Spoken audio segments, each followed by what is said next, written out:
हमारे जवानों के ऊपर नक्सलियों का अचानक हमला हुआ, गोलीबारी हुई और हमारे जवान भी मजबूती के साथ उनके साथ लड़ाई लड़े। फिर भी हमारे 3 जवान शहीद हुए। सबसे पहले तो हम तीनों जवान के शहादत को नमन करते हैं, उनको श्रद्धांजलि अर्पित करते हैं।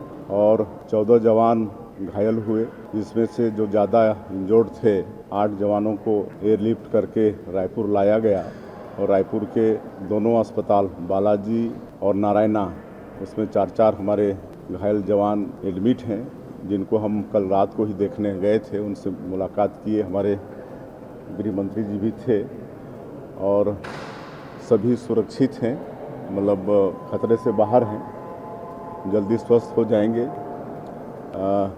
लेकिन ये जब से हमारी सरकार छत्तीसगढ़ में आई है, तब से नक्सलवाद के साथ लड़ाई मजबूत हुआ है और इसका बौखलाहट नक्सलियों में है, इसलिए कायराना हरकत कर रहे हैं।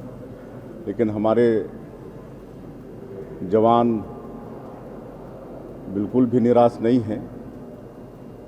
कल मजबूती के साथ लड़ाई लड़े हैं और आगे भी लड़ते रहेंगे और आने वाले समय में छत्तीसगढ़ से नक्सलवाद समाप्त होगा। जब से यहाँ पर हमारी सरकार बनी है, तब से लगातार लड़ाई मजबूत हो रही है। लगातार फोर्सेस आ रहे हैं और लगातार नए कैंप स्थापित हो रहे हैं। अभी जब से हमारी सरकार आई है, काफ़ी नए कैंप लग रहे हैं और आगे भी लगते जाएंगे। आज के बैठक में हमारे गृह मंत्री भी थे, सीएस थे, डीजी थे और अधिकारी थे और उसमें यही तय हुआ कि जो सुरक्षा कैंप अभी लगातार नए स्थापित हो रहे हैं और सुरक्षा कैंप मतलब आसपास के जो गांव हैं, वहाँ के जो लोग हैं, उनको बुनियादी सुविधा उपलब्ध कराना, उनके बसाहट तक रोड बने, उनका पक्का का घर बने, उनके घरों में बिजली पहुँचे, पानी पहुँचे, गैस का सिलेंडर पहुँचे, राशन पहुँचे। मतलब सुरक्षा कैंप स्थापित होने का ही मतलब है।